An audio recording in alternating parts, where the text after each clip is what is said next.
And now, podcasting from the sun-scorched desert Southwest, weighing in at a combined total of 340 pounds, Brad Winchester, Tyler McDowell-Blanken, are Gimmick Infringement. Welcome, everybody, to the Gimmick Infringement podcast. I am Brad Winchester, and with me, as always, is my tag team partner, Tyler McDowell-Blanken. Tyler, it is Sunday, August 27th. All In has just concluded. That was me squinting through my terrible contact prescription. I'm kind of tired already. This is later than usual, but it's not late. Why am I feeling like this? How you doing, Tyler? This is real different. I'm feeling different, Brad. We watched great professional wrestling today. Yeah, we possibly my favorite AEW show of the year of 2023. But yeah, man, it was earlier than normal. Apparently, the 0 hour kicked off way earlier than you and I were. 2 hours, yes. Yeah, than you and I were prepared for. And quick aside from wrestling, during our production meeting, you and I were just, as usual, discussing the recent happenings in our own lives. And something I shared with you was I was really encouraged and appreciative of Tony Khan in the All In scrum after the event.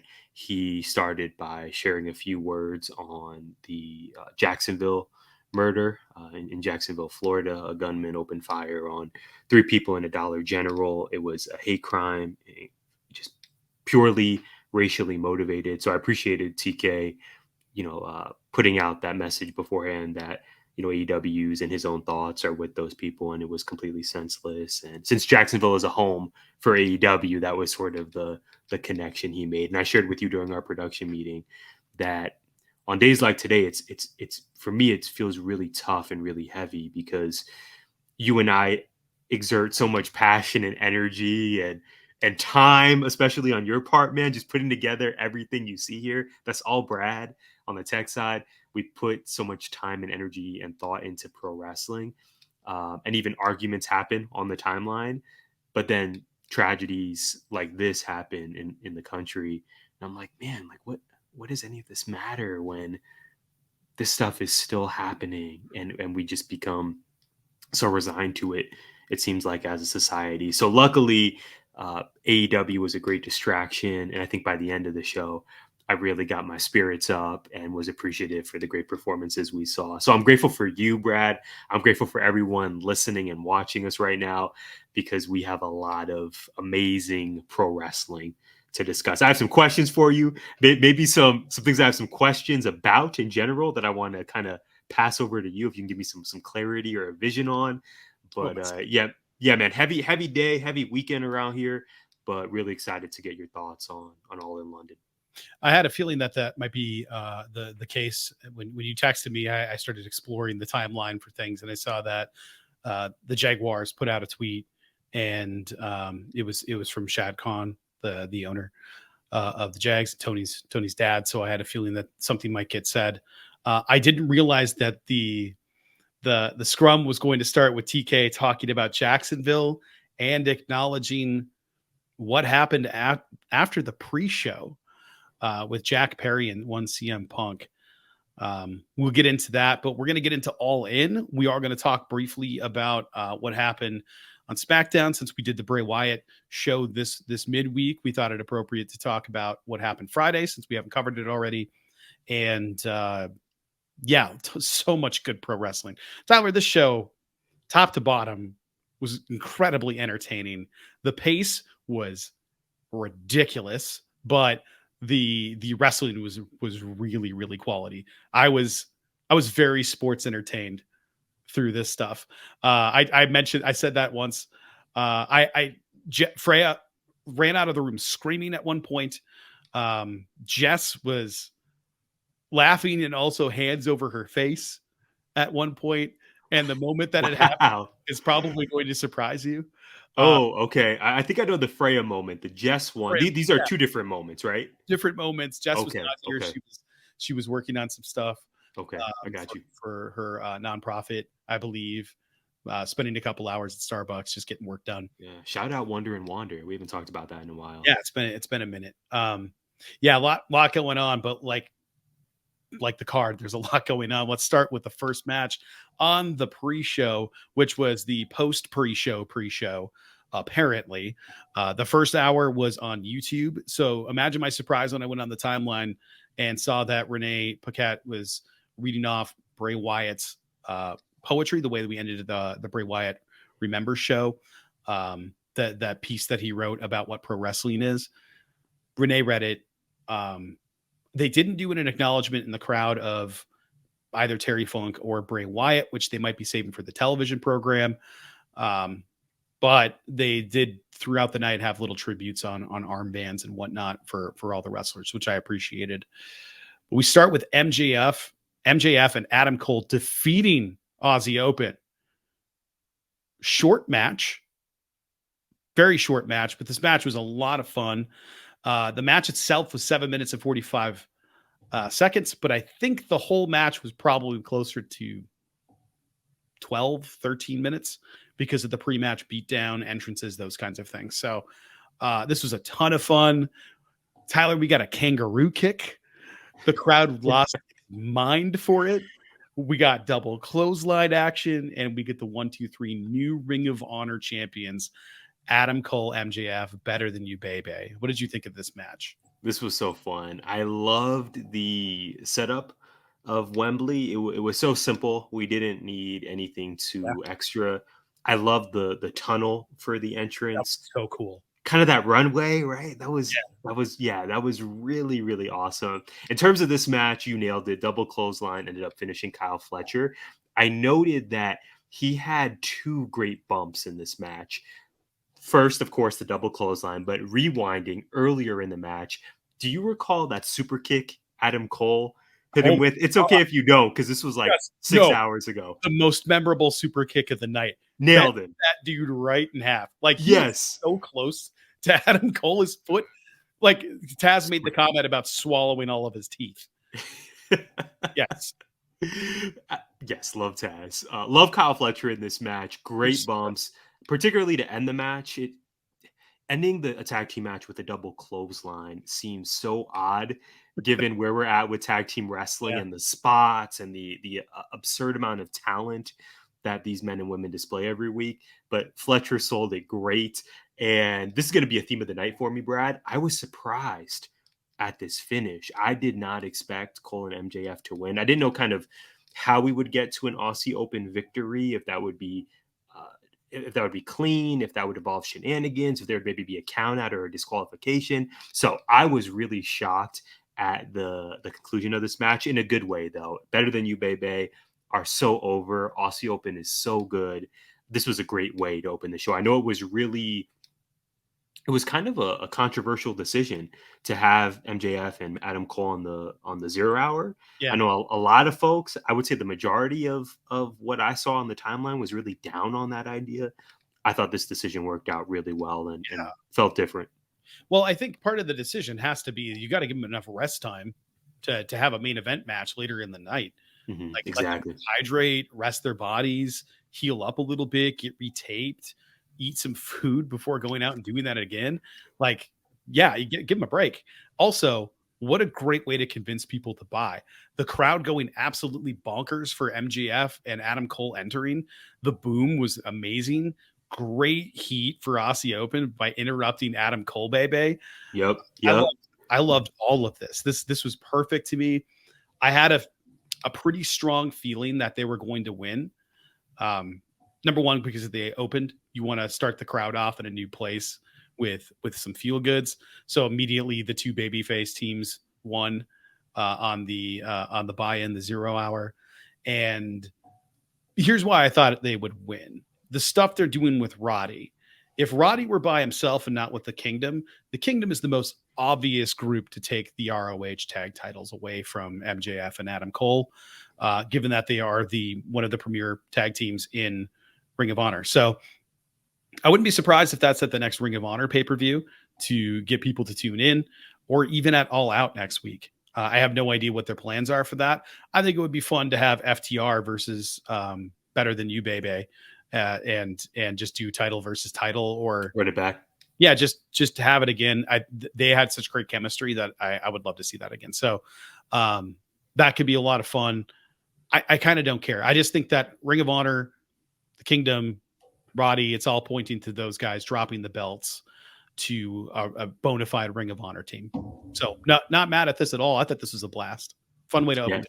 Yeah, it really was. And I think right after, it was either during or right after this match, we saw someone very familiar in the crowd, Brad. There were over 80,000 fans packing Wembley. We even know someone. Shout out to Alan Ramage for providing some in-person notes for us. I think he had a really great time.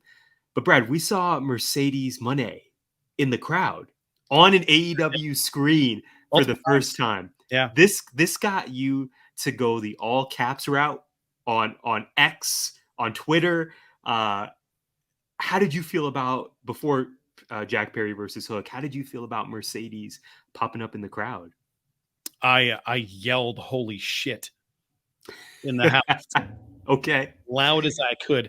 You're excited. Oh yeah, I was excited. You know what this means, Tyler? Do you have any idea what this means? Also, I have an idea. But yeah, eventually she's going to be cleared, and I don't care who she fights. I hope it's when Hayter comes back, but I want to see her fight Toni Storm. Right. I want to see her fight Sheeta. I would love to see her fight Riho. Holy crap, that would be cool. I miss Riho. I was thinking about her the other day. Yeah, she's amazing. If that's an incentive, I kind of figured at the end of the 4-way women's match that Saraya would get her moment, and then Jade's music would hit and say, "I'm challenging you for All Out." Yeah. I was hoping that would happen, but I think she's on vacation. But to your point, it does sound like I think it was according to Fightful that there have been active talks between them, that they might have even already either are close to a deal or already made a deal, that there's something in the work, and they're at least having conversations to get her to do something in AEW. I know she's still signed to Stardom, and that will likely remain the same, but who knows what the future holds. If she can work both promotions, I'm sure she'd be happy to do that and stay stateside instead of having to travel to Japan all the time. The possibilities, just seeing her on the TV, man. She looked great, by the way. Unbelievable. Yeah. But the possibilities, come on now. Absolutely. I can't wait. I echo everything you said. I need all those matchups, even Jade versus Mercedes. I think a lot of us thought that was going to be Mercedes' first AEW match. Hopefully that's still in the works at some point. So before we get into the FTW title match, Brad, you alluded to this earlier. According to Fightful, CM Punk and Jack Perry had an altercation backstage at AEW All In. And in fact, we should probably even save this, right? I think I'm tripping because this was after the FTW championship. I'm tripping, Brad. We'll save that. Let's get into the FTW title match first. You're such a homie to not just blow up my spot there. You're probably thinking, Ty, come on, man. We got time until we're going to get into the juicy part of the 0 hour. So FTW championship, I'll just roll with it, Brad, and then I want to toss it to you. Jack Perry defending his title against Hook. Hook picked up the W. He's reclaimed the FTW championship. It's coming back. Yeah. It's coming back home where it belongs. My takeaways here: Hook has a haircut. Very different. I kind of miss the old unkept Hook. Yeah. But good for him. He looks great. I thought this match was perfect for the spot it was in, for a match to get people to tune in to 0 hour. I thought this was the best Jack Perry has looked since turning heel. I thought Hook really needed a performance to get us talking about him again and get us excited for what the rest of the year could look like. Yeah, this match was great. I love the Rolling Thunder. Yes. On top of the limo. Could have called it Rolling Thunder at that point, right? Like, yeah, I love that. Jack Perry even did the RVD. Yes. Like I said, Hook looked great. Awesome suplexes, of course. The spot that got people talking was, I'll cue it up to you, Brad. What was the spot that led us to this potential altercation? Well, first of all, the very slow RVD thumb points, very, very slow, gave me big Christian Cage influence vibes there. It was the windshield spot, Tyler. He went up to the windshield of the limo that he drove in or had driven in, which my favorite part of the match wasn't actually the match itself between those two guys. It was the limo driver running the hell out of there. Yes. Like his great call. Yep. That made me laugh. That dude was hauling That was trying awesome. to get out of there. Yep. Yep. Yeah, Jack went up to the windshield, knocked on it. You know what that is? That's real glass. Cry me a river. Right to the camera, very clear, pointed right at the camera. Now, if you don't know what happened, there were reports that he wanted to do a glass spot, a real glass spot in a match a few weeks back, and it was on Collision. And word on the streets, or word in the sheets, I guess, the dirt sheets, is that CM Punk said that's dangerous and stupid and you shouldn't do that. And there's conflicting reports about really what happened, but it did sound like CM Punk probably had a problem with that because it doesn't make sense. It's very dangerous for something like that. And Jack Perry didn't take that super well, and they ended up doing something else. Long story long here, they used real glass in this match. And on the way back into the tunnel after the match was over, there was a confrontation. I don't want to say an altercation. An interaction took place. I think those are the words that Tony Khan said. An interaction happened backstage. Mm-hmm. Yeah, he addressed it on the scrum. Yep, at the very beginning of the scrum, and it was between CM Punk and Jack Perry. Now, I don't know what happened. Miro said that what happened, according to the reports by Fightful, were incorrect. That I believe he called them fake and a lie, or fake and untrue. If it did happen, I think something that I said on the X, on Twitter and Twitter, is that CM Punk gets dunked on a lot for his MMA career, for getting knocked out. CM Punk is a trained fighter. Jack Perry is not. So if I see that Perry got up in his face and Punk just put him in a chokehold, I believe it. Like, he could probably toy with that dude if he wanted to. There's a few trained fighters that are on the roster, and then there's a bunch of really strong people that do professional wrestling. There's elements that overlap, but they're not the same thing. So I think maybe if those reports are true, in fact true, I think Jungle Boy may have gotten ahead of himself a little bit there, because Phil Brooks is a deceptively large human being, and I don't think we take that into account sometimes, because when you're surrounded by monsters, you look small. I think it's the Steph Curry analogy that we've made, where it's like Steph doesn't look very big, but he's Right. probably the tallest person in every room. Yeah, 6'3" is 6'3". Yeah, exactly. So yeah, the match ruled. It was awesome. It was exactly what it needed to be. Lots and lots of suplexing. Some gnarly looking bumps, and it was great. Hook wins. Yeah. And that leads us to the first match on the official main card. CM Punk versus Samoa Joe. This was one of my favorite matches of the entire night, Brad. I took a few notes. I'm glad I took a few notes during this one. It started with CM Punk's entrance and Nigel calling him loquacious. Shout out to Nigel. I forgot how much of a wordsmith this man is and how much I love the word loquacious. I thought he was awesome tonight. He was awesome. Samoa Joe was also awesome and very, very vicious. He threw CM Punk's head through the bottom of the table, just ripping through the bottom of the announce table. And I love that he continued the tradition early on in the night of hitting his opponent with a move and then giving the middle finger to his opponent. We saw that several times throughout the night, and I just love that he wrecked Punk and they gave him a middle finger. And of course, all of London is cheering this chaos. There were also some, easy for me to say, Cena and Hogan spots during this match. So CM Punk did the Samoa Joe. He hits him a few times with the running shoulder block. Samoa Joe then goes for a clothesline, misses. CM Punk hits kind of a blue thunder bomb-esque move. And then he did not do the 5-knuckle shuffle. CM Punk did the Hulk Hogan, the nodding to the crowd, I can't hear you, give it to me louder, and then hits a running leg drop. Yes. A few moments later, Samoa Joe gets up and does the hulking up spot, followed by, I kid you not, the you moment pointing to Punk. I'm super good with giving a nod to John Cena. I don't know that I am the consumer who wants any Hulk Hogan shouts these days, but they did it, and I thought it was fine. CM Punk ended up winning the match.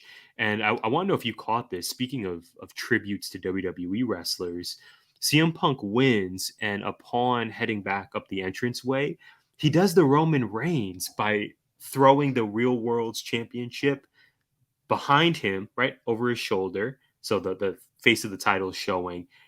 And he also proceeds to throw up a 1 in the air.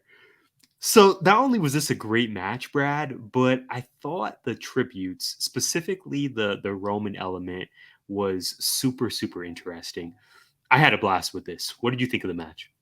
It's one of my favorite matches on the card. It's definitely up there for me, with one of my favorites on there. I thought this was their best match in AEW anyway. And I thought this might have been the best that Joe has ever looked in AEW. Like, he looked great. He looks like he's in really good ring shape compared to, we saw a couple of matches where he looked like he turned bright red during the match. And we were like, what's going on? What's going on? He always kind of does that, but it was really fast. And I think it was right after he came back from filming, and he looked incredible. He looked so good.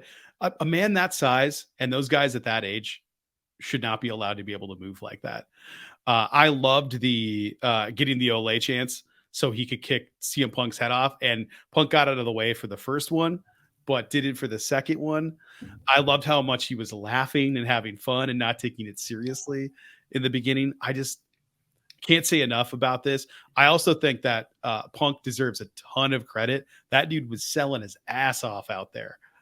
He is so good at what he does. The flip over to the rope when he landed on the ring, the no, I'm not going to be there for you, Joe spot. After Punk hit a Hurricane Rana, it was him jumping outside the ring and then landing. It looked like his feet slipped. I would have believed you if you said he was dead.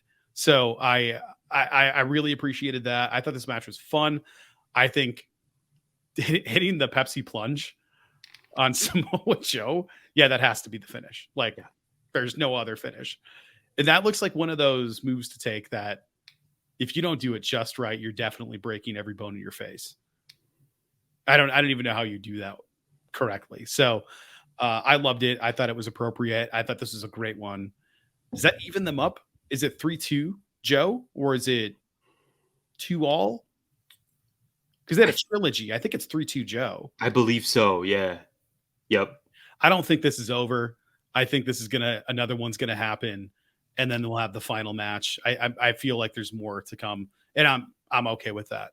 I'm actually here for that. So I'd love to see that happen. Maybe the next one is for the Ring of Honor Championship, and I don't know. We'll see, or a belt for belt. Who knows? But this was fun. This is a lot of fun. Great way to kick off the main card. It was, yeah. Collision's been amazing for both of these guys. For obvious reasons for CM Punk, because it was his gateway back to the company. Like you, I just think CM Punk is cooking right now. I think he's been awesome since being back. Of course, not he's never been known as being necessarily an in-ring. I want to be respectful to him. I don't know that he's obviously not a high flyer, right, Brad?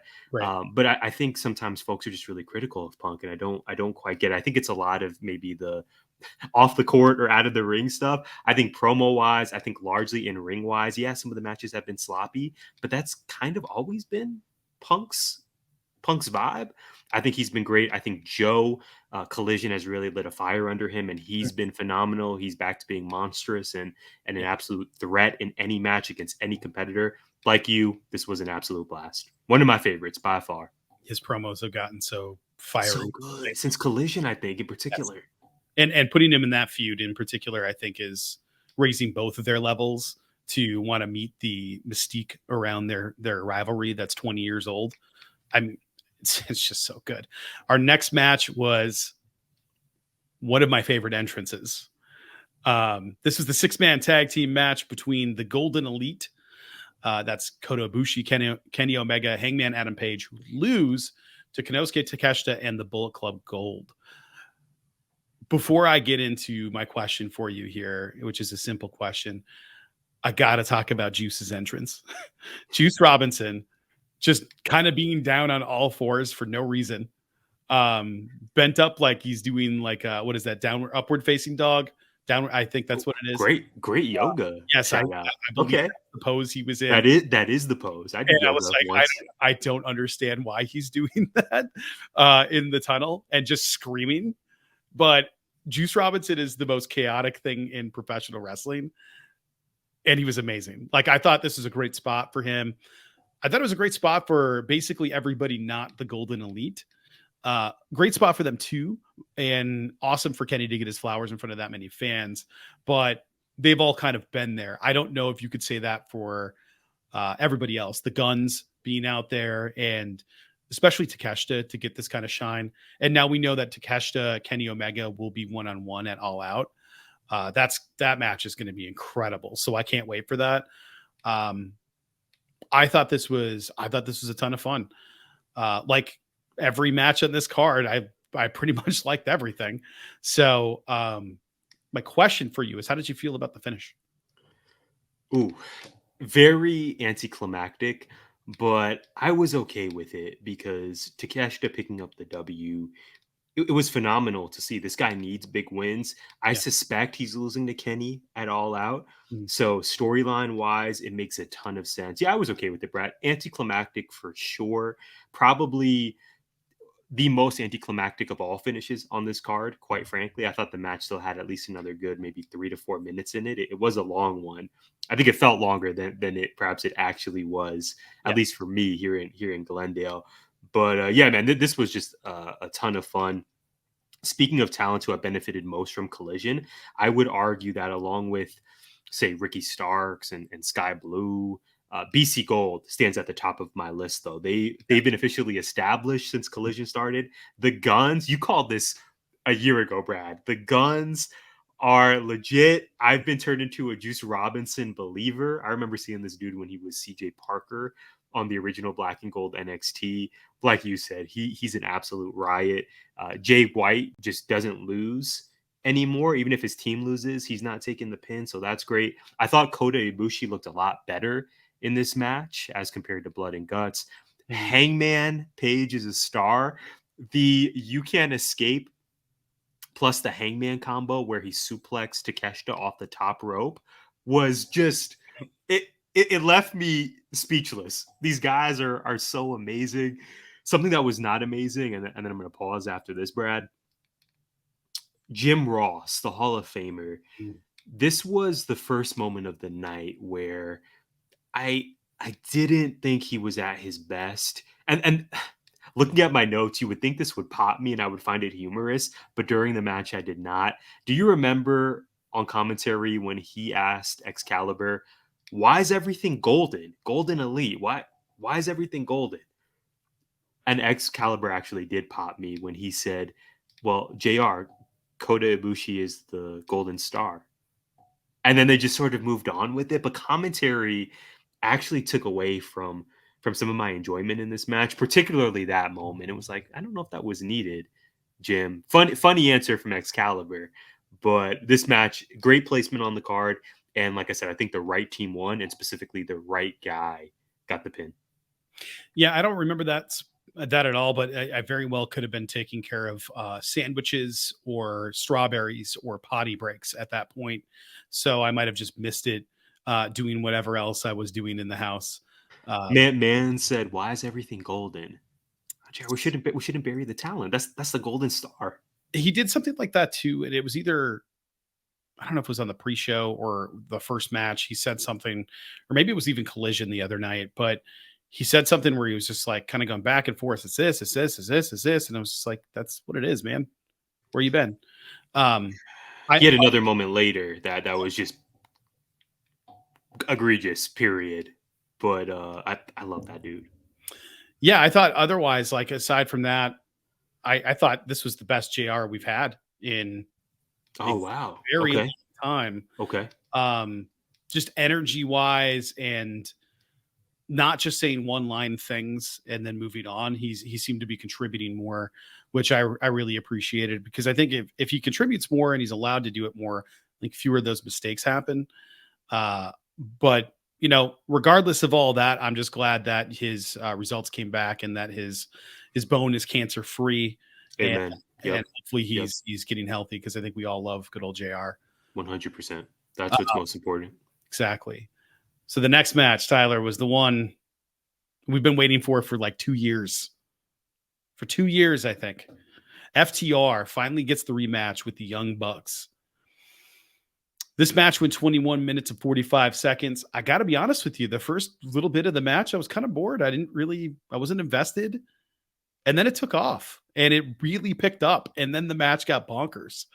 And I loved it. I thought the back and forth, the using each other's moves happened again, but they didn't do it like their first match where they were paying homage to all the other tag teams that are doing other tag team finishers. They were stealing each other's, which I thought was a ton of fun and kicking out of them. And I mean, I don't know how you felt going into this. I knew FTR was going to win.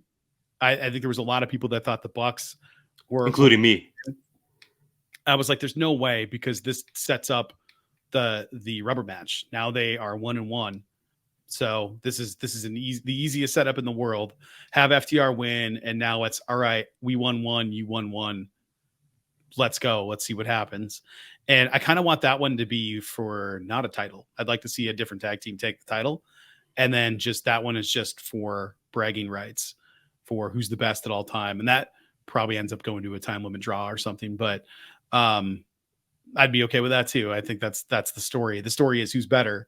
And I think they told that really well. So I don't know if there needs to be a belt for that particular rivalry for it to be important. But I thought this was a fun match. I thought it was good. I like the first one better, but I thought this is a great tag match. Like, great. It really was. I love the Freddie Mercury inspired entrance from the Bucks. That caught me off guard. I think this is why I was critical of JR, because the snafus happened so closely together. JR asked, "That's what it was. Where's Freddie? Is Freddie Mercury here tonight? Here tonight? Yeah. Like, I don't know, man. Facetious. And then he was like, "Well, he passed several years ago, or many years ago," and he was like, "Yeah, no." It's like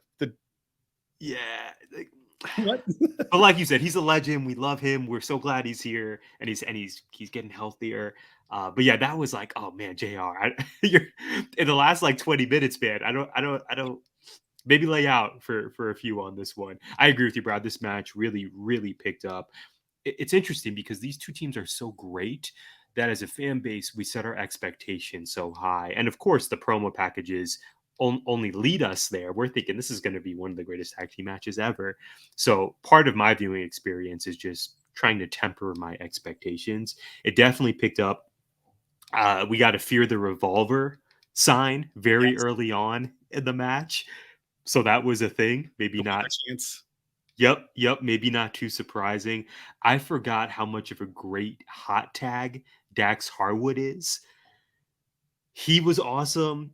One of my favorite spots in this match was the Cash Wheeler spear through the ropes on Nick Jackson. I think he's done this before. It gave me Big E vibes. Yeah. Someone who we miss dearly. That was just fire. And I also noticed two fans wearing Brandon Cutler inspired shirts. Yeah. So the fans were into this match. The sign, the fan tees were tremendous. And FTR hit not one, not two, but 3 shatter machines to win this. I actually thought the Bucks were taking it. So this was, again, another one of those finishes that surprised me. And it was a great tag team match. No, there were a couple of spots. I'm with you. That spear.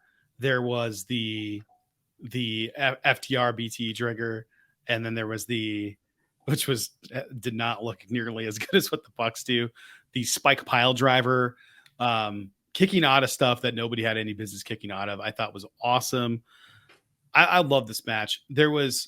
I meant to bring this up earlier. I had it in my notes, but Jay White, far and away the best Uranagi in the game. He gets people 10 miles into the air to spike them. And I don't know if it's just because he's going low on the move, so it looks like they're way higher, or if he's just launching people. But absolutely love that. And when I see Dax pick somebody up for a pile driver, his pile drivers are my favorite out of any talent. Like, it just always looks so good because he picks people up, holds for like a second, and then the speed at which he drops people is just unbelievable. And I can't watch that dude work enough. I loved this. I thought the right team won. I thought the handshake at the end not happening. Didn't that happen in their first match? But FTR turned them down. I think so. Uh, Yeah. Yep. And Remember. with Tully, I think they were still with Tully at that point. I remember those days. Yep. Red jackets, like the figs. Like the figs. That's right. We're on YouTube. Yep. And I think that whatever the rubber match is when they shake hands or hug or whatever. I think that's the end of their rivalry needs to be that. But I love this. I thought this was great. And it feels like they set it up and left the door open for another one. Yeah, they did. I think we're gonna see these four in a ring again. Tyler, the next one was Stadium Stampede, which was anarchy in the arena, but in a stadium, and was confusing to me a little bit. It wasn't Stadium Stampede; it was anarchy in the arena until Stadium Stampede is really predicated by the people you can get for cameos. We got Sue. I don't know if Sue was a cameo per se, but getting Sue to show up with trays of cookies with cookies on them to beat people up. This was the most violent match. Best spot. This with Penta El Cero Miero, not Penta Oscuro. He came later. It was the skewer spot. The hammering it into John Moxley's head. Because, they do the fork spot. You see him put the fork in the hand so you can see the tines, but then you're really hitting somebody with your hands, not with the fork. No, not with the skewers. The skewers went onto his head and they were slapped into his flesh until they stuck. And when Mox got up and he was sort of shoulders raised, not moving his neck, and just this expression on his face, looked a little bit like a zombie when he was walking to the ropes. And that's when the bundle broke and a bunch of the skewers fell, but like 5 of them were going in all directions. Freya was watching that happen and I was going, on my couch. And she saw Mox get up and just went, and ran. I don't blame her. I don't. Out of the living room, oh man, back to her bedroom, and I had to go run after him. Like, it's okay. It's okay. He's all right. They knew that was going to happen. This is all pretend. Well, that's not pretend, but it's complicated. It's scripted. It's scripted. It's not fake. Yeah, it's a whole thing. She'll get there. Yeah, I was like, I can't tell you, but they're fine. That's not real. He's not really injured, and I couldn't tell her like, yeah, he's absolutely hurting right now. That's got to suck. I know Renee just posted like a grimacing gif or whatever during that match, just like that, or an I think is what it was. Absolutely chaotic. Orange Cassidy, man, the glass onto the duct tape hand was such a cool spot. I didn't think I'd ever see anything like that. Here's some of my notes. I wrote, she's got cookies, and then laughing emojis. Because I believe commentators like, she's got cookies. Yeah. And she's like, it's just so unnecessary. I could see that as a chant or hear that as a chant as well. She's got cookies. Yeah. Absolutely. Great. Love Sue. Glass, but in particular, the spot, not Eddie Kingston at the end flipping off John while they lay next to each other, all bloody messes. Not the cup spot up by the bar, not the going through the barricade. Trent Beretta took an absolute beating in this match. Holy crap, did that dude take a beating? It was Penta and the broken ladder. Like that, they committed to that and we're like, yeah, it broke. We all heard it snap. Go ahead and get back on there. Alex will hold it so that it doesn't fall apart. Is absolutely the most insane thing I've ever seen, because you could not pay me enough to take another man up on top of a ladder, let alone a broken one. I couldn't get over that, man. That was wild.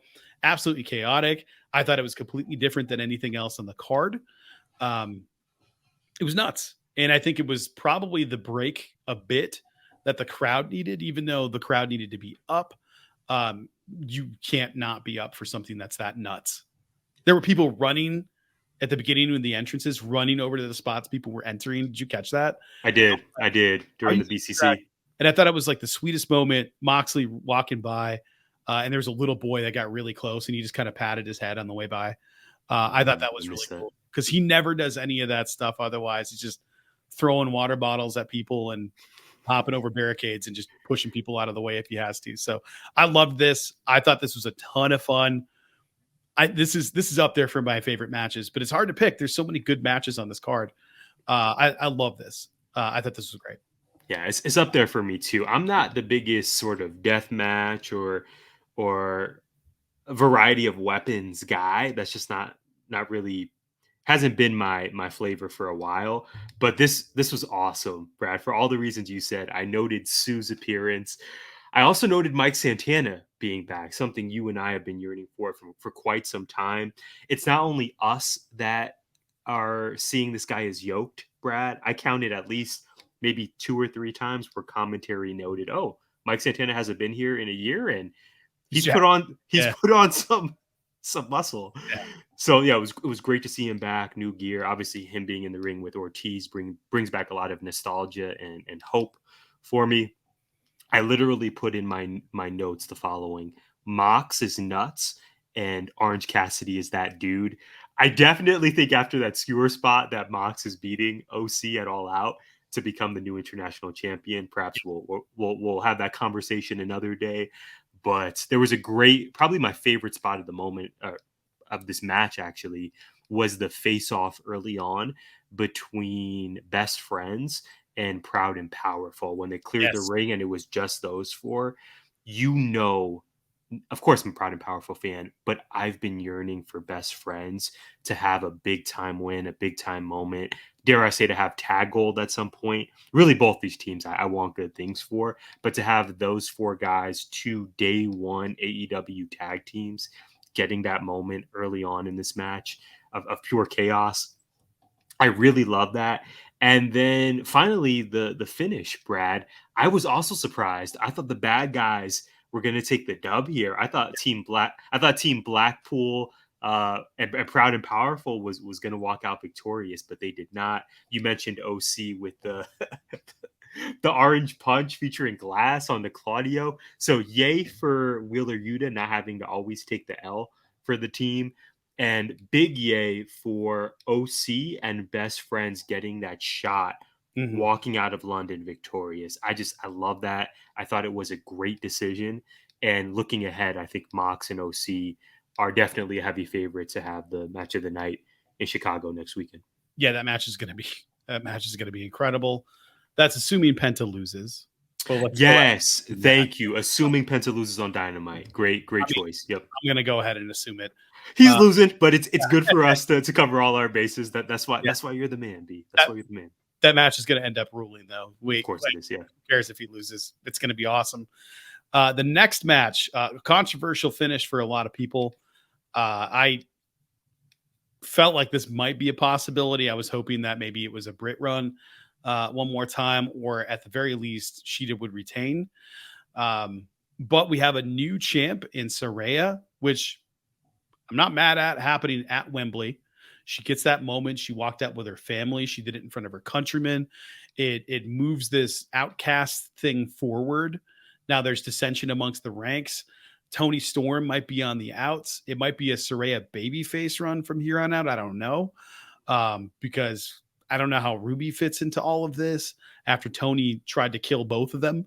Like Tony went ballistic in there at one point. It was just, I love this unhinged 1940s movie star Tony Storm. Good entrance. Yeah, I'm here for it. Yeah, it's so good. She needed something.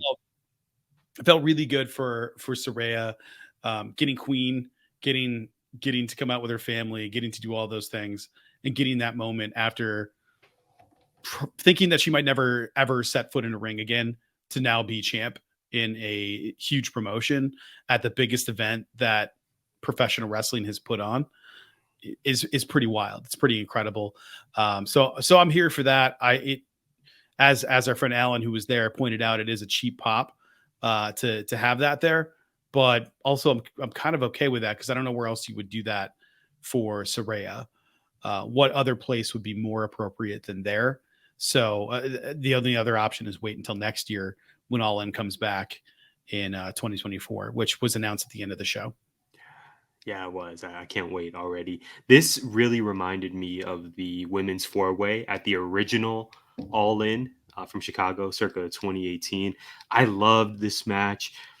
I was feeling a little bit of heartburn at the idea of Sheeta dropping this early, Yeah. but the way they laid it out was awesome. Like you said, Brad, just seeing Saraya not only as a performer but as a person getting that moment, you could tell she was visibly emotional.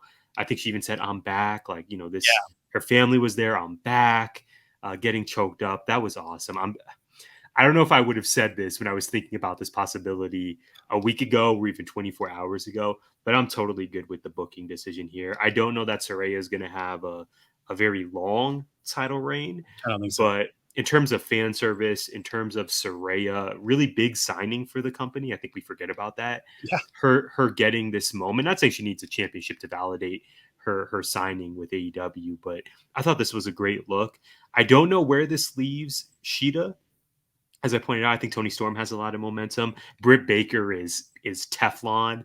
She looked great. Best Britt Baker performance in a while for me. Yeah, she was incredible. She also looked like she's shredded. Yeah, and she needed one as well. I feel like the fan base has been just not using her name in the best ways lately, and that's their problem. That's not a Brit problem, but I think I hope she silenced a lot of the doubters with tonight's performance. Very curious to follow Sheeta.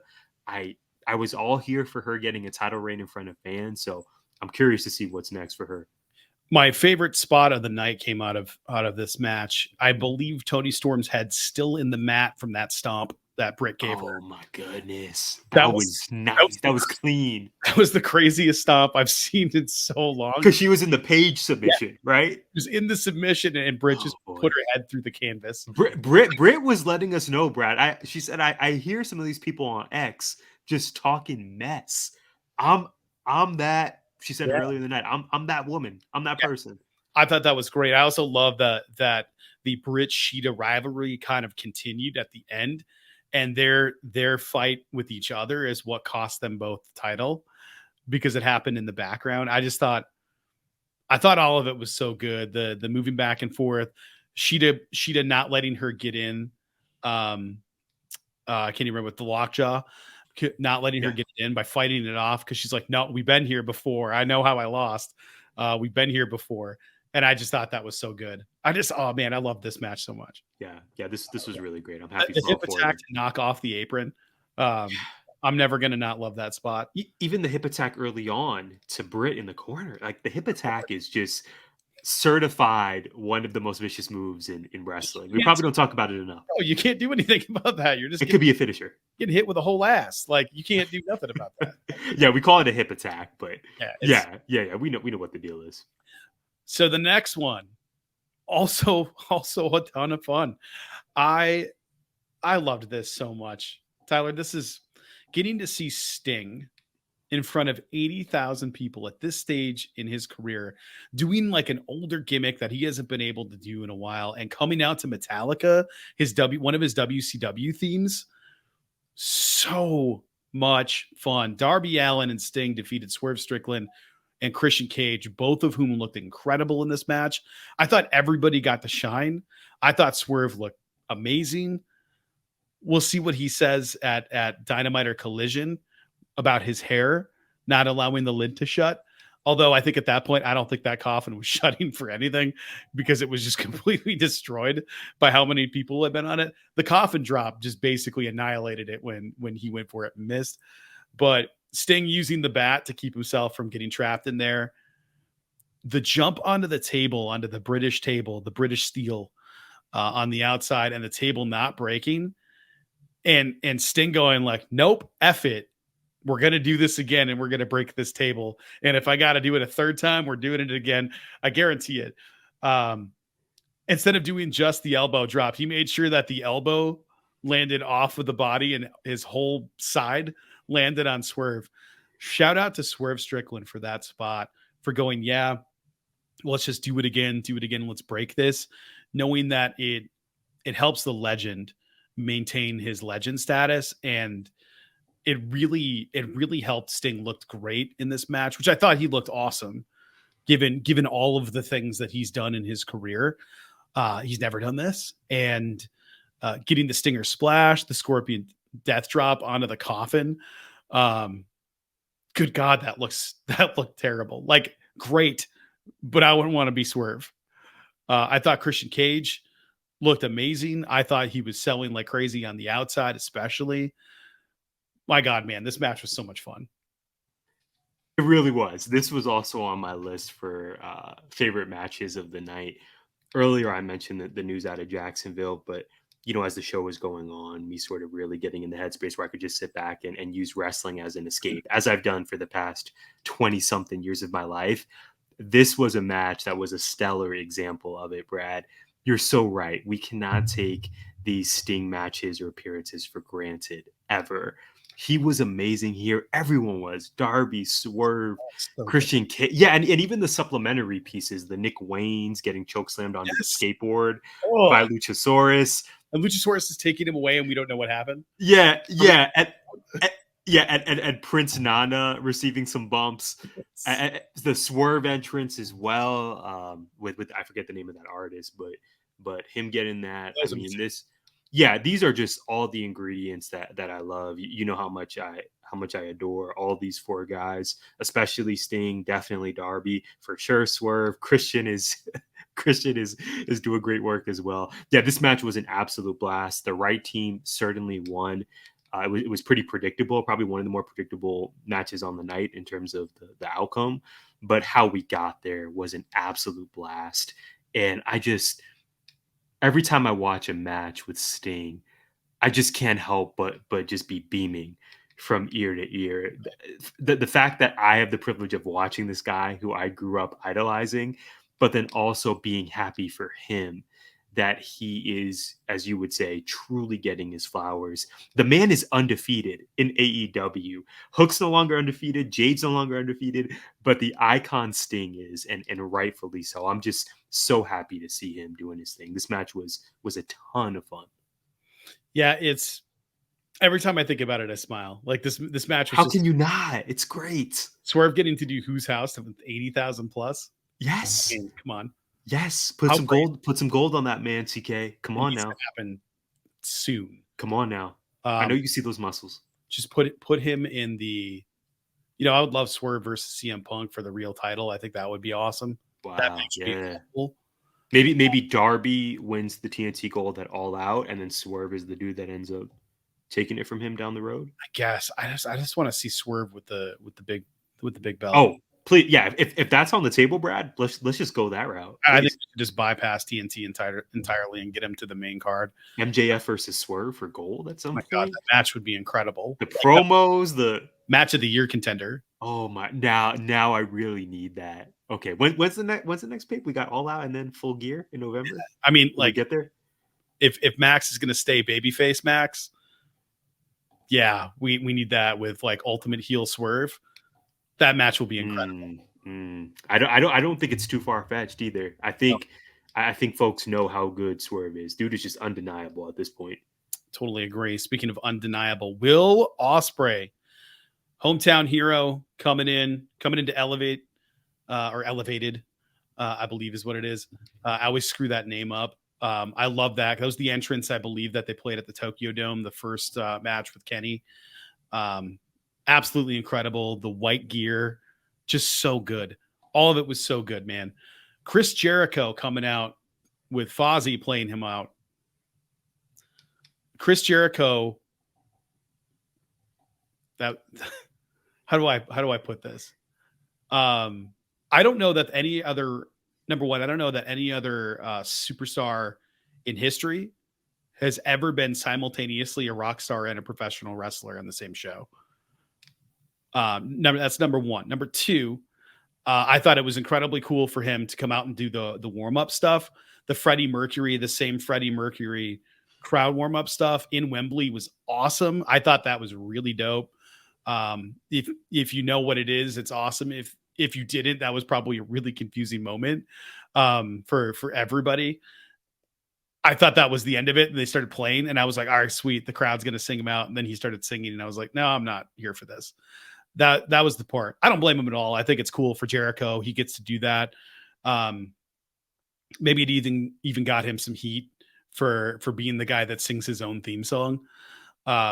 maybe that's a thing that was the idea there, but that wasn't for me. I thought it was cool that he got to have that spot though, because I love me some Chris Jericho as a performer. So I have to say, like, this was really cool to watch him get to live out those dreams, because we know he left the WWE for a while to start the band and to go on tour.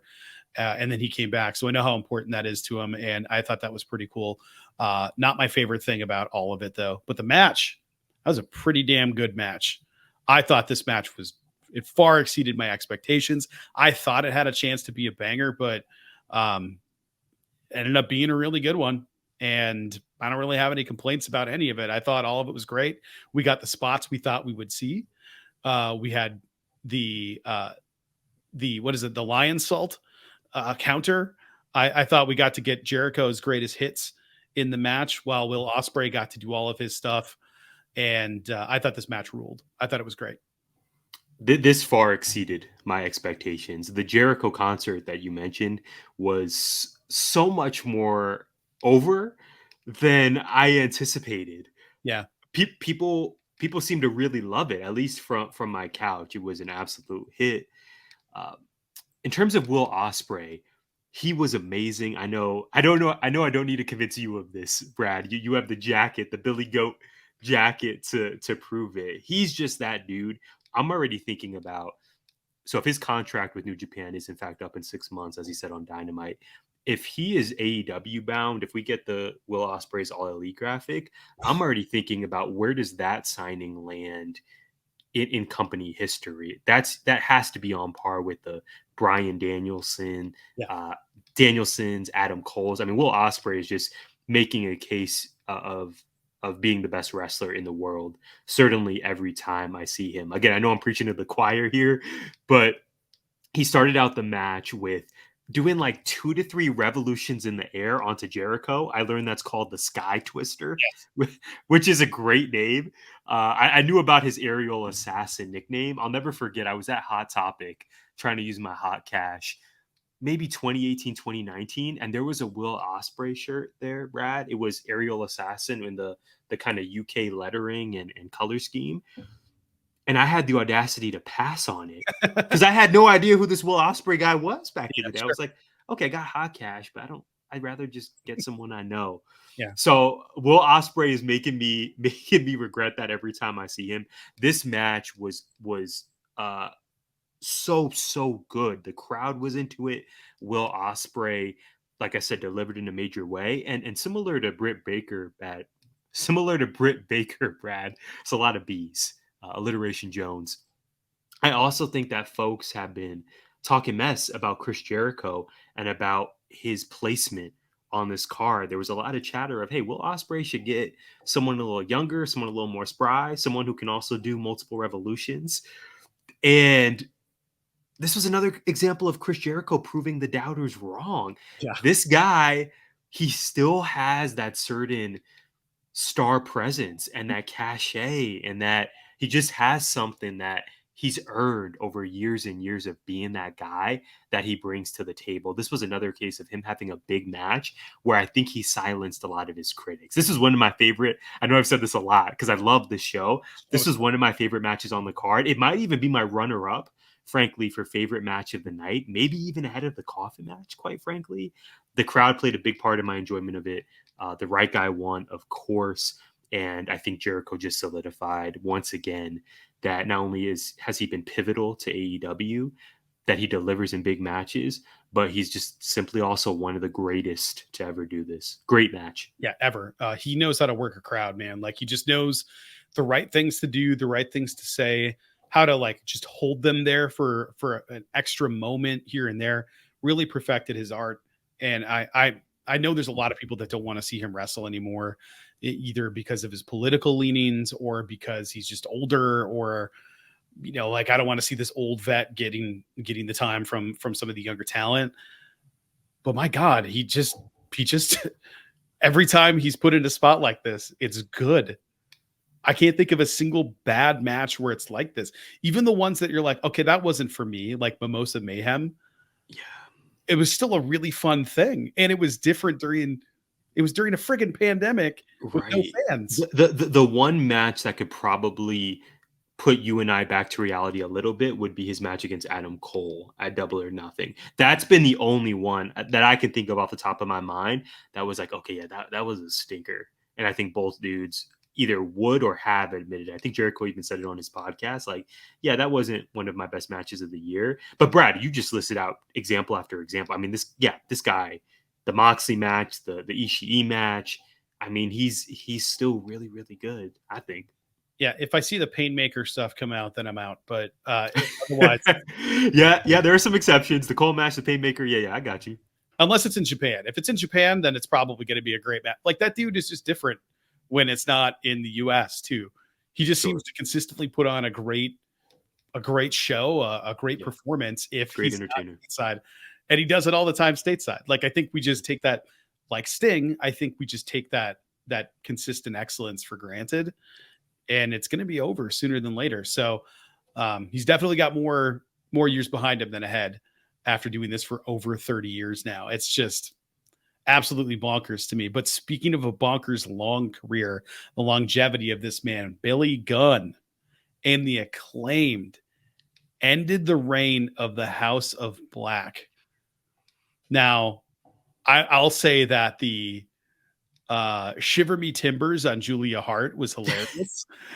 That was my first question, is how did you feel about that? Let's talk about it. Were you good with it? That was funny as hell. I think the only person that could have been put in the spot to do that was Bowens. He's the only one that would have been able to do it, because otherwise it feels like, I don't know.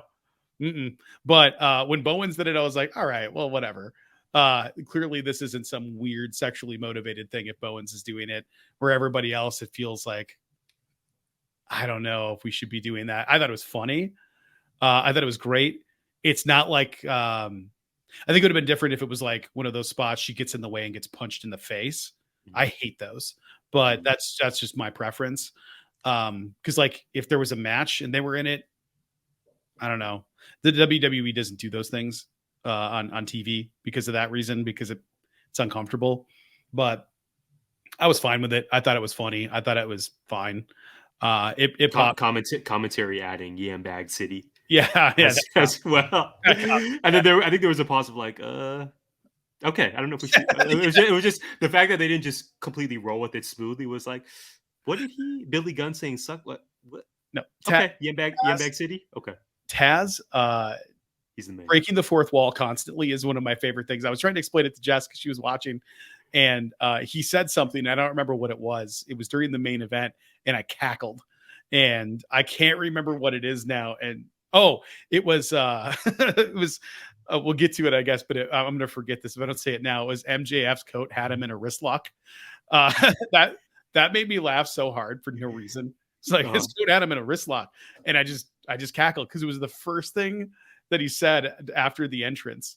It was just like, we're gonna lay out for this whole thing, and then his coat had. I remember that, and even before this trios match, when they got Nigel in the ring and he announced, we set a record, 81,035 people paid to be in this joint to see this event, and Taz on commentary said to Excalibur, "Hey, thanks for the house, Excalibur." Yeah, that's right. I just little things like that where I'm like, oh man, I'm so glad Taz is in my life. Yes, he's I amazing. love that he's just.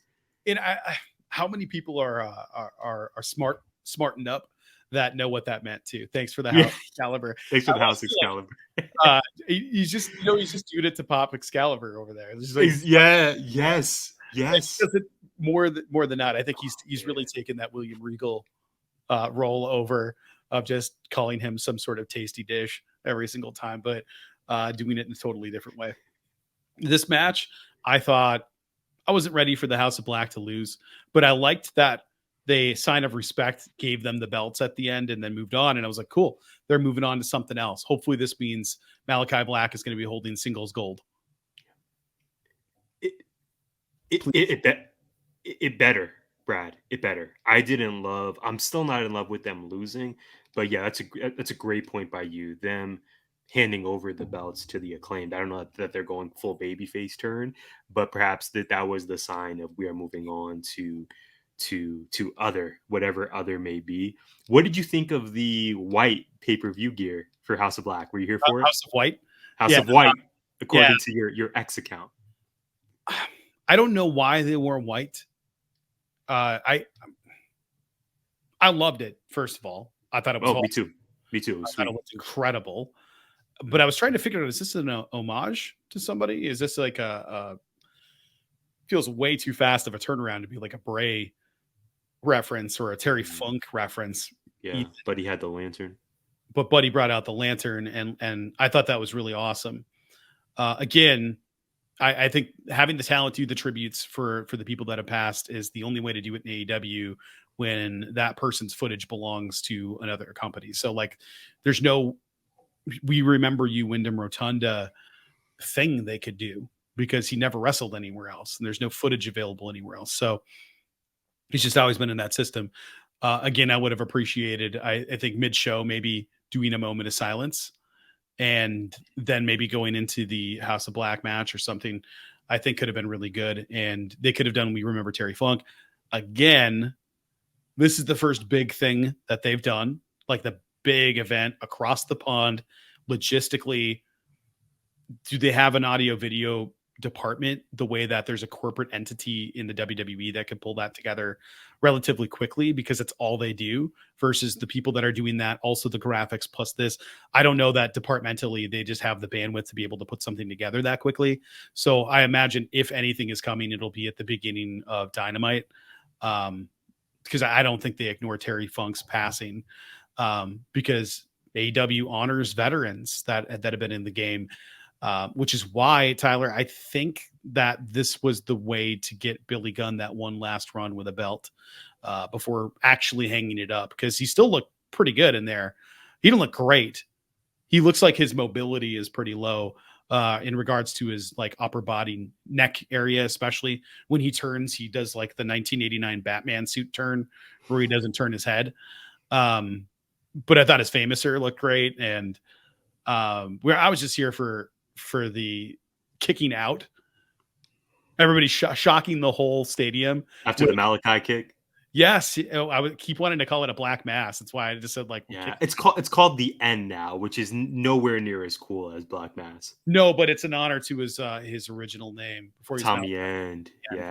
Yeah, that's fair. That's okay. I'm good with that. Yeah, and it is the end usually. So it's accurate too. Yeah, it doesn't need to be cool. It's accurate. Concise. It's the end.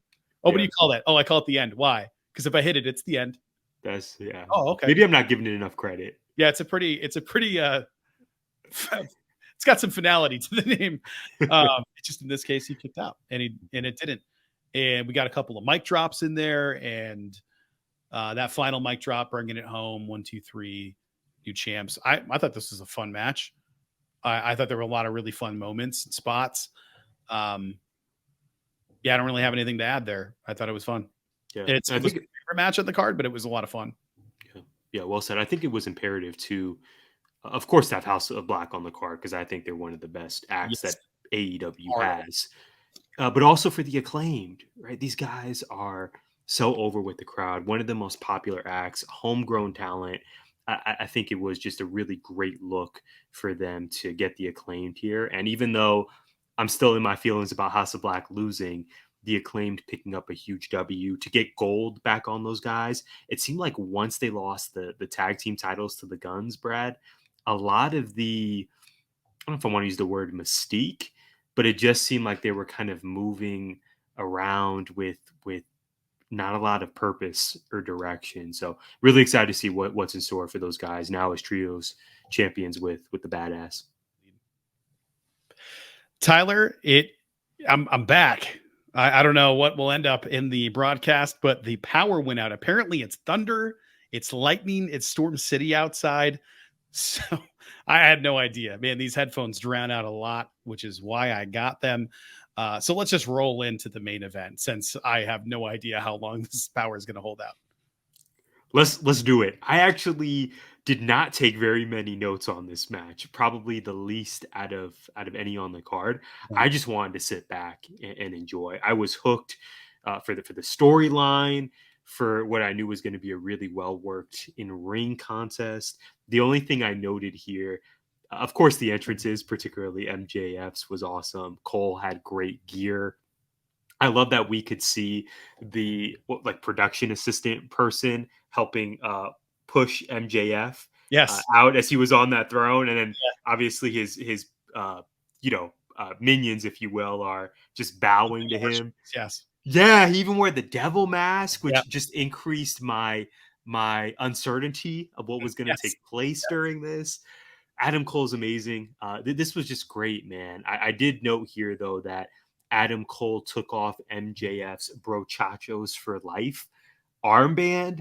Mm-hmm. These guys get it when it comes to psychology, to storytelling, to just being a star. I love this match. It was my match of the night, mostly due to the storytelling in it. I agree. And I think the right guy went over.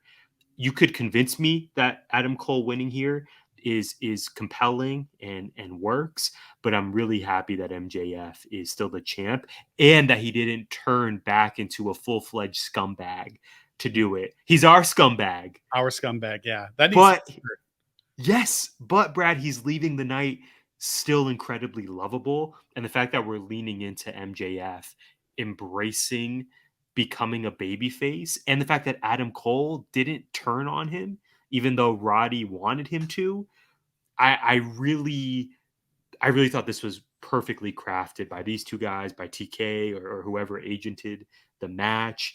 That this was my match of the night. I absolutely loved it. How about you? This match was incredible, man. Like the I'm going to give him a pile driver. No, he's my friend. And then Adam Cole giving him the pile driver anyway on that very sturdy table. Whew. What do they call the heat seeker DDTs? The heat seeker. There was just so many. Panama Sunrise on the outside. The Panama Sunrise to Bryce Remsburg. Yeah, go Bryce. So Tyler, there was Bryce getting knocked out early on, getting hit.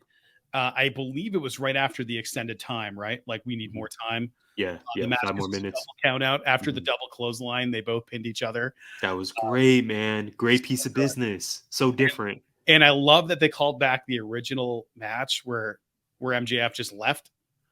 No, 5 more minutes. No, they brought that back 5 more minutes. And MJF says, no, we're going to go until we have a winner because this is effing Wembley Stadium. 80,000 in Wembley. Yeah. Oh, that moment was so incredible. The crowd went nuts. We got more wrestling. Remsburg immediately gets knocked down. This is the point where Jess watched the entire match, the entire entrance with us, taking care of the dog who hurt her paw this weekend, both paws actually, hind paws, and was just watching the match. And when I tell you, when Max grabbed Bryce and pulled him into the Panama Sunrise, and Cole destroyed Bryce Remsburg, the look of shock on Jess's face when she recoiled and went, oh, like that, and then started laughing. I think she thought it was hilarious, but also had her hand over her face like, oh no, what happened? This perfect. And I was like, I knew you freaking like this stuff. You can't deny this stuff is entertaining. I don't care if you like, oh, I don't like pro wrestling. It's fake. Just shut up, get over yourself, watch people do cool shit. It's just fun watching people flipping around and stuff. Like they get to live out this life like this. He's not actually a devil. That's a mask. I don't know if they know that. It's just so strange. And seeing MJF come into the press conference and in kind of break kayfabe, but also not at the same time and talk about the match. He was icing his neck and talking about how great the match was and how good a friend he is and how proud of Adam Cole he was is when I think he broke character to talk about how Adam Cole, most people would have given up given what he had to go through. And he's like, I respect you so much as a professional for really wanting to come back because you he came back. And even Tony dropping F-bombs about the money, right? Yeah, I would have given him every effing dime on that contract, but he came back for the love of the game. That was the quote. Yes, incredible quote, right? Like I love this company so much because Me too. It's not polished. It's super gritty.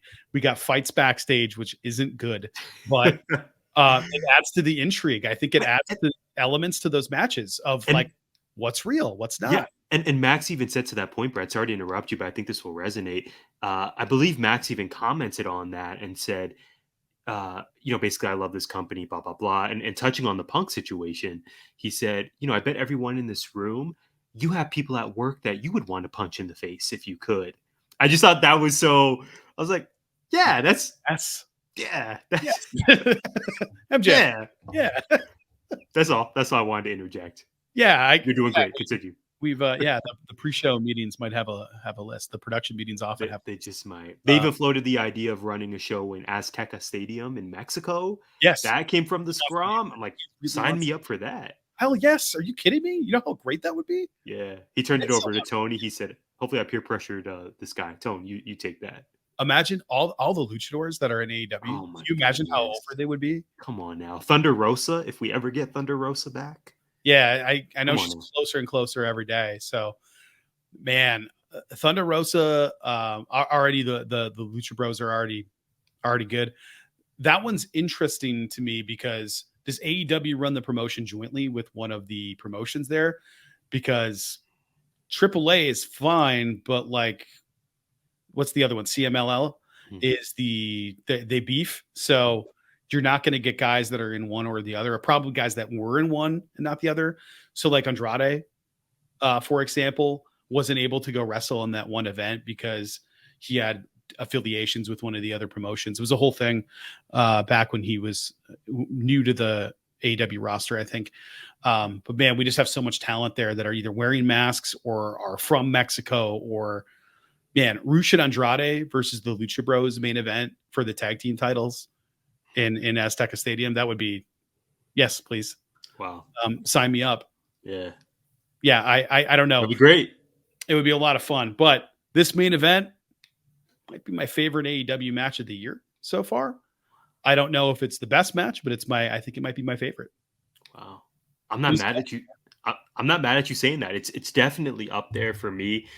I'm not sure what they thought the best case scenario or the ceiling would be for MJF and Adam Cole for Better Than You, Baby. But this has been an absolute gold mine for them. I can only imagine how many tees they've sold. I'm not going to say they lucked into this because I think that's probably discrediting the folks and these two guys for putting this all together. But my goodness, I did not realize we were going to be sitting here saying this is arguably the best storyline in wrestling when these pieces all came together, when the blind eliminator tag tournament formed. They've struck gold. It's one of the best, if not the best storyline in AEW of 2023. I can't get enough of it. And the fact that these guys apparently are staying together, I don't know if it's for the long term, but at least for the next few weeks, hopefully, maybe the next month or two, I think it was great to not like clip these guys' wings as a tag team. I'm so happy that they're going to continue. And like you said, Brad, it's probably leading to Better Than You, Baby versus the Kingdom. And then that'll hopefully only increase ROH subscribers and get eyeballs on that product. So it was a win all around, man. This show was just a huge, huge W. I thought AEW really, really knocked it out of the park with the show. I completely agree. And as soon as you said the t-shirt thing, I immediately went to Pro Wrestling Tees. I'm looking at the AEW All In London poster. Yes. And really thinking about that one. Are you thinking about that one? Yeah. It was a gorgeous poster. But in particular, the tee that I would like to get is definitely the Kangaroo Kick tee. $24.99. Yes. Discounted. Yes. Yeah. Yep. Because it's under Ring of Honor. Yep. They are the Ring of Honor champions. So, yeah, pretty dope. This show was great. Absolutely amazing. We're getting more this week. We're getting more next weekend.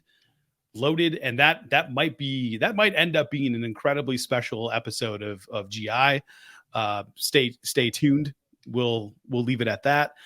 But we also have other things to look forward to next weekend. We have WWE is running Payback, and I'm excited to see the juxtaposition between both of those shows in that weekend, and hopefully we see people leaving with championships and we're able to give them their flowers. But before we can give them their flowers, Tyler, you got to give us your flower. It is time. That sounded sexual. It is time for a rose from Tyler.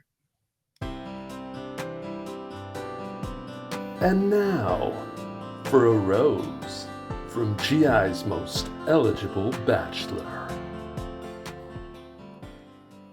Yeah, let's get into it. It's the final edition of a Rose in terms of charity season, man. I saw the season finale for Charity Lawson. Super predictable, so kind of the antithesis of All In many ways. Super predictable. Cherry ended up choosing Dodden. Good for her, good for him. They seem super in love, and hopefully they last longer than a few months. We know the series has a checkered history of if these relationships actually are for the long run. Hopefully these two are. They seem great.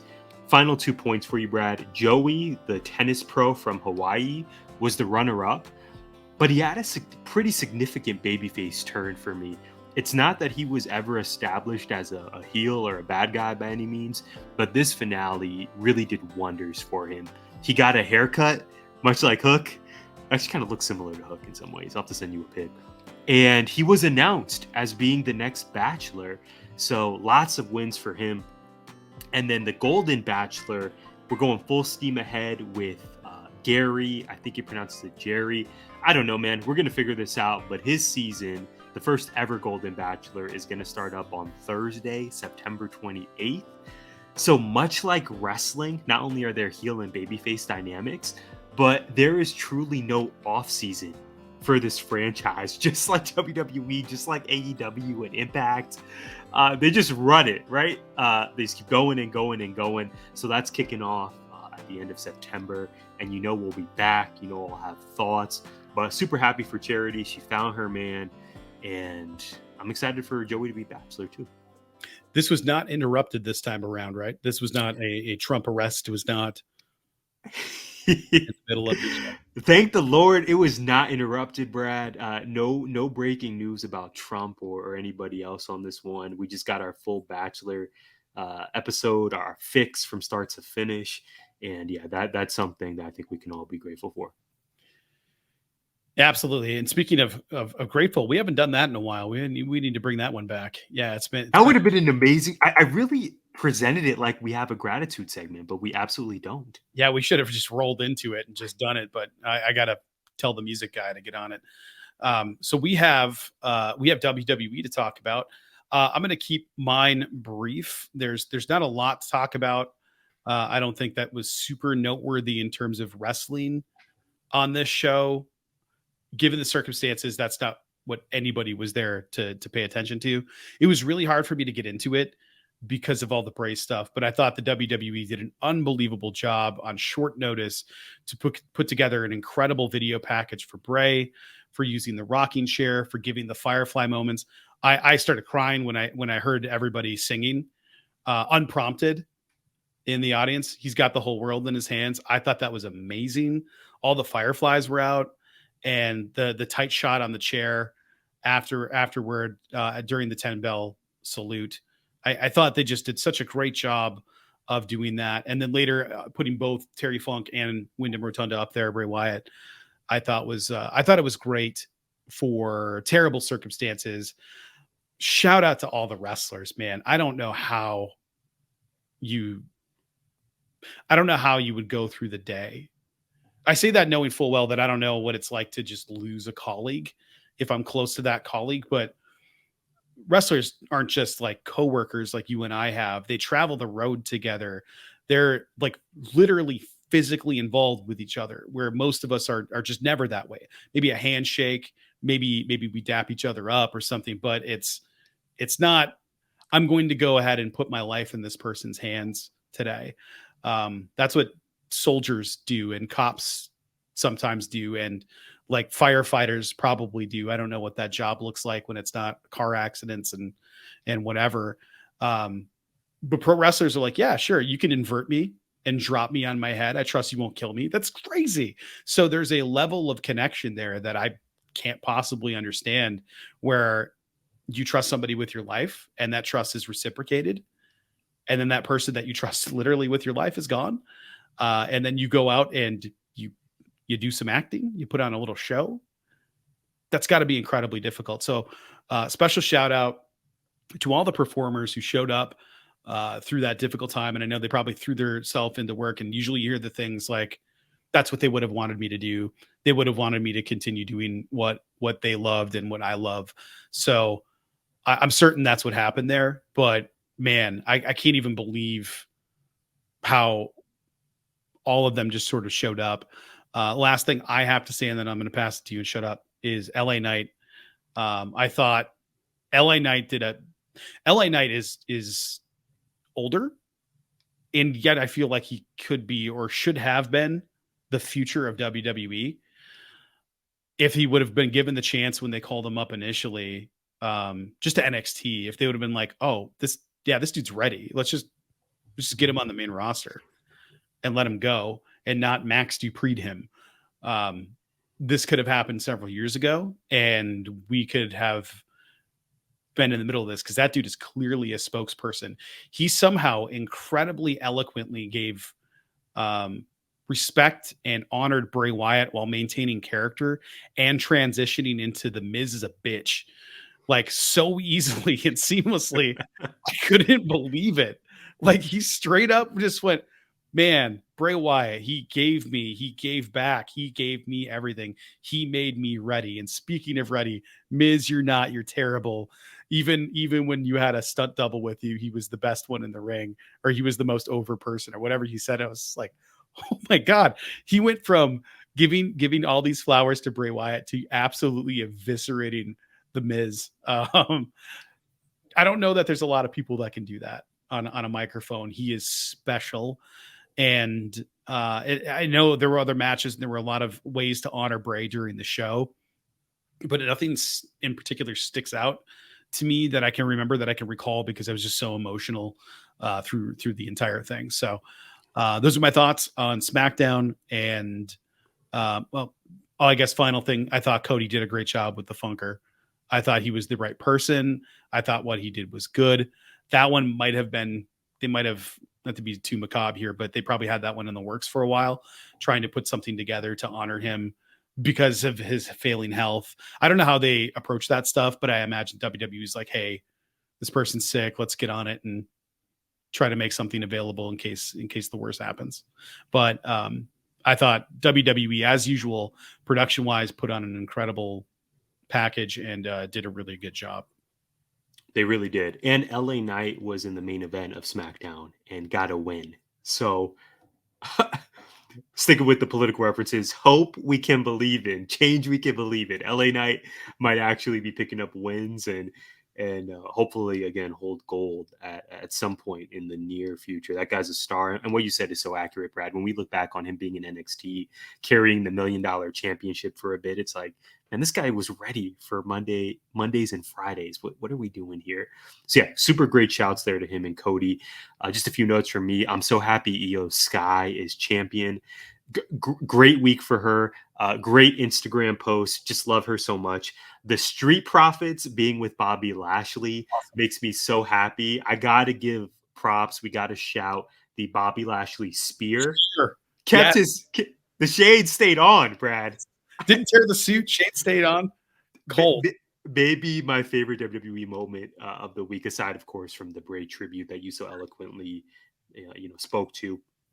The Judgment Day, I think I brought this up in the past, but it really bears repeating.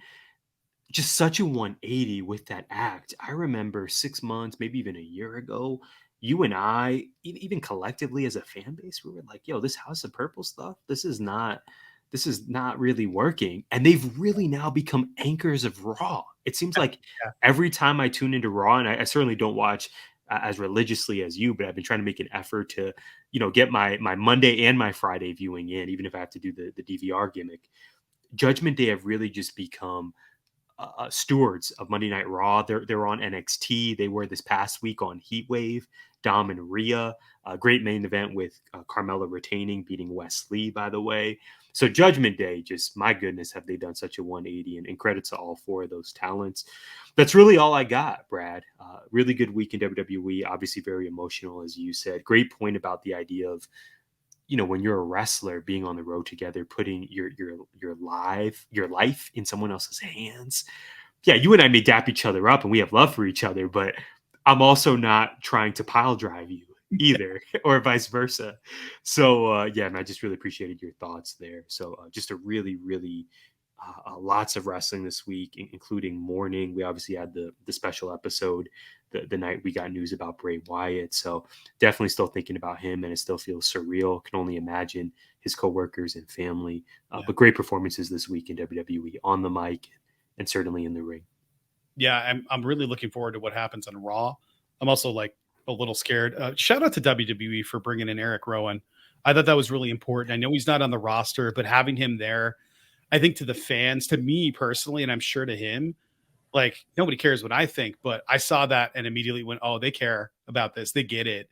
And I thought that was a big deal bringing him in and having him with Braun, who's still recovering from an injury.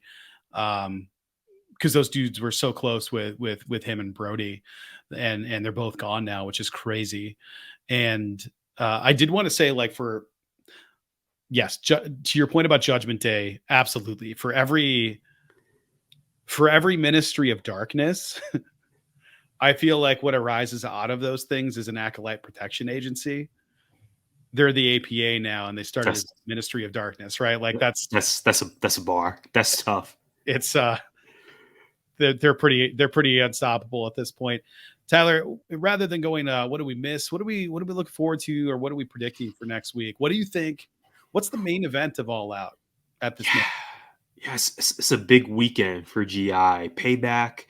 Are we going to get Uso versus Uso? Maybe not at this point. I'm not sure what the main event is. Yeah, I have no idea, right? For All Out, I'm still rolling with MJF versus CM Punk. How realistic is that? I don't know. We didn't get any setup at the end of tonight's show, but I'm gonna roll Punk MJF to main event in Chicago. I hope so. Or it's the only other thing I can think is that maybe MJF says, no, I'm not defending the title. I just did. And they defend the Ring of Honor tag titles instead.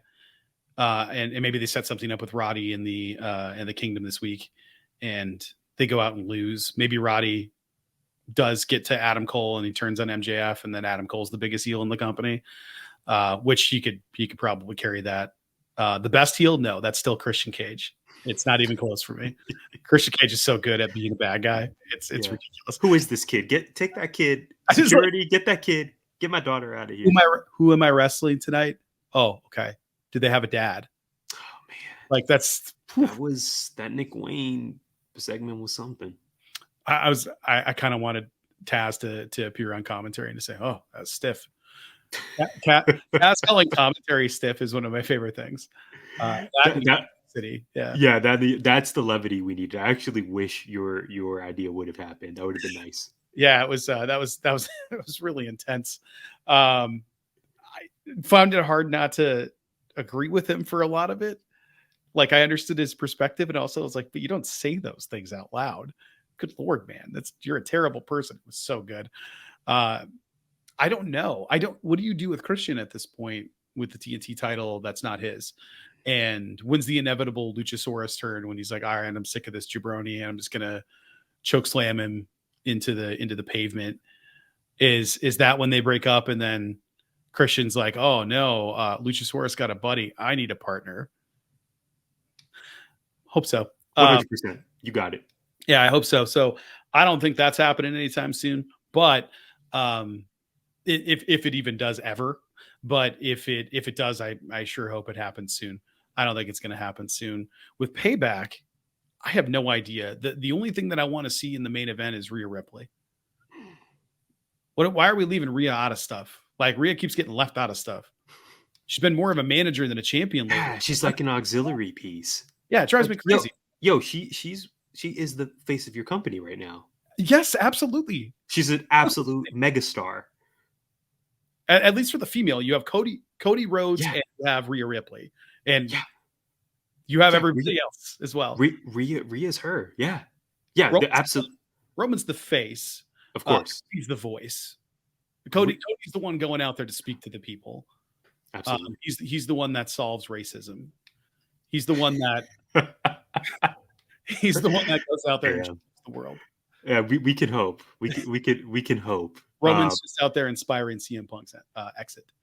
He really is though. Yeah, I agree with you, Brad. We need Rhea on this pay-per-view. You already know that I was not accepting Rhea being on SummerSlam, being involved in the Finn versus Seth match. That was not enough for me. I wanted her to actually have a match on that card. I'm grateful we got 2 women's matches. I think if we were to reflect on All Out, that's probably why I'm not giving All In. That's why I'm not giving All In an A plus, probably more of an A minus for me. Would have really loved to have a second women's match on the card, even if that was 0 hour. It was just a lot of dudes who are amazing at what they do. But yeah, I agree with you, man. Rhea needs to have a prominent match at Payback. She's just that special. Yeah, I think to your point, I think they were trying to honor the original All In card by setting it up very similarly, but you don't need to. Like, it's your event now. Just do whatever you want. Yeah. You own literally all of it now, so just do whatever. Like, you don't have to follow that formula.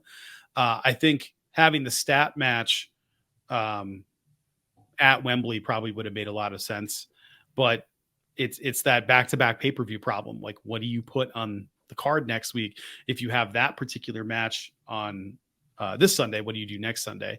So I kind of get the problem there, and I guess it's a good problem to have, but now that they know they're doing Wembley again next year, they need to figure out a different date for All Out. Like, or they need to bundle the pay-per-views, because that's an absurd price point to have to pay back-to-back weekends. It's just a lot of money for if you live in the States anyway. So I don't know. I have no idea what the card's going to look like. We know that Takeshita and Kenny are going to be on it. We know that Chris and it's Ruby, right? Are on it. Yeah. Yep. Stat and Ruby. We know Miro and Hobbs, which is going to be great. They even referred to it as Big Meaty Men Slap and Meat, which got a huge laugh from me. After that, I can't even remember what else is on that card. If anything, I just don't remember if there is anything. They're going to have to set up all of that this week, which seems crazy. But WWE has tons of feuds going right now. They could very easily be like, all right, this Saturday, we're fighting. All right, cool. But right now it's like, I don't know what the hell is going on. What's that Payback? It's got to be LA Knight. Yeah. I love our synergy. I was actually just looking that up right now. So the card as it reads for Payback, this is actually going to surprise you. We got Rhea Ripley against Raquel Rodriguez. Rey Mysterio against Austin. Needs to be a main event. Please, love Raquel. Rey Mysterio versus Austin Theory. LA Knight versus The Miz. Becky and Trish in a steel cage. And of course, Seth versus Shinsuke. So that's the match. That's probably going to main event, because that match is going to be incredible. So hopefully Rhea and Raquel open and not just like call it a co-main event. That's fine. But like, we have 2 main events. Like, no, you got one. And then you got the one before it that you're calling it a main event. It's so true. We got 3 main events this year. No, you got one. We got 9 main events. The whole card is a main event. No, it's just call it what it is. Just you can't put it at the top, so you're going to call it a main event. I've always hated that stuff. Like, the card's the card. And the importance is the way that you order it. It just is. It sucks, but it is. But I think the Chris Jericho, I'm pretty sure that's who it is that said it. No, it wasn't Jericho. That's why he left WWE. It had to have been somebody else. It doesn't matter. Might have been Sami Zayn. Doesn't matter where you are on the card. Make them regret putting you anywhere but the main event and go out there and steal the show. And I think that's, well, like the original Hardys, Dudleys, and Edge and Christian match that absolutely stole the show. It was a TLC 1 where Triple H and Stone Cold were in the main event. I think that's who it was. Sounds right. Or maybe no, it was the Triple Threat. Jericho was in it too, I think. And they ended up like not even remembering. Nobody remembers that match because the other match was so incredible. Right. So do that, yay! But like, also put Rhea in the damn main event. It's kind of like that Brooklyn Takeover where you had Sasha and Bayley, and then following it was Finn Balor and Kevin Owens. I think in a ladder match of all things. Yeah. No one talks about that anymore. No, because the other match it's the most iconic match in women's wrestling history. Yeah, exactly, absolutely. Like, period. And I don't think it's any kind of close either. No, there may have been better, all agree. But like, that's the one. Everyone agrees on that. Everything changed because of that. That changed the entire landscape of an industry. It really did. They went, oh, women's wrestling's awesome if you let them wrestle. Who would have thought? We could have been doing this for decades. I know who would have thought. The Japanese would have thought, because they've been doing that for like 50 years. Yeah. But whatever. Dare I say, Impact Wrestling, TNA, In fact, the Knockouts division. they've been the Knockouts division. They've been putting in work much earlier than 2018, 2017, whenever that Brooklyn takeover was. Yeah, I guess being in that spot and getting paid, because we know that there were women wrestlers in the past that were incredible at what they did and really, really good in-ring talent that were getting a hot dog and a handshake. So it's great to see people get paid. Tyler, to recap all of this, we got to see Mercedes Moné. We got Payback coming up. We got beautiful tributes. We had an excellent wrestling show with dog shit pacing. They need to put video packages in between matches and have people come out and do dumb skits and stuff. Have RJ City come out and do some interviews between matches. Nobody's going to get mad at that. Literally everybody will be on board with that. Have Danhausen come out and do something with teeth. Like, just him and RJ City doing stuff in between matches, and Danhausen like just being irritating and RJ City hating his guts entirely. Money. Great way to break up the matches. Have a running skit the entire night. Do something, because we went to the live event. It is breakneck. It is, the match is over. Next match. And if it's not, it's Justin Roberts talking to the crowd between commercials, or the match just keeps going and we have picture in picture. I think we had like a total of 10 minutes the whole night where there just wasn't anything. That's not great for audience fatigue. But it was a great week of professional wrestling. My God, there was so much wrestling. Very emotional week. Beautiful week. Great wrestling. Lots of crap happening in the world. Complicated stuff, man. Yeah, absolutely. Great week of wrestling. Great edition, dare I say, of Gimmick Infringement, man. So amazing to see you. As always, we have even more wrestling ahead, as we laid out here. Do want you to know you can find our articles on wrestling, pop culture, and more by visiting gimmickinfringementpod.com. Brad has an amazing piece on there about, it's titled Living with Pain, and it's about how unforgiving and brutal the wrestling can be when it comes to injuries of some of our favorite performers. I have a new article up there about the 20-year anniversary of 50 Cent's debut album, Get Rich or Die Tryin'. So we would love for you to check out the site. Brad does an amazing job upkeeping it, and I just think it looks very, very pretty. So check us out there. You can also follow us on X at GIPod19. Brad is at WinDuster. I can also be found there at Tyler J. McDowell. And finally, we thank you so much for being here, especially if you made it to the end of a very, very loaded edition. And we do hope you'll join us again for the next episode of GI. Gimmick Infringement is a part of 19 Media Group. You can listen to us on Apple, Spotify, iHeartRadio, or wherever you find podcasts. You can also find us on YouTube via the 19 Media Group channel. Please like, subscribe, comment, and share.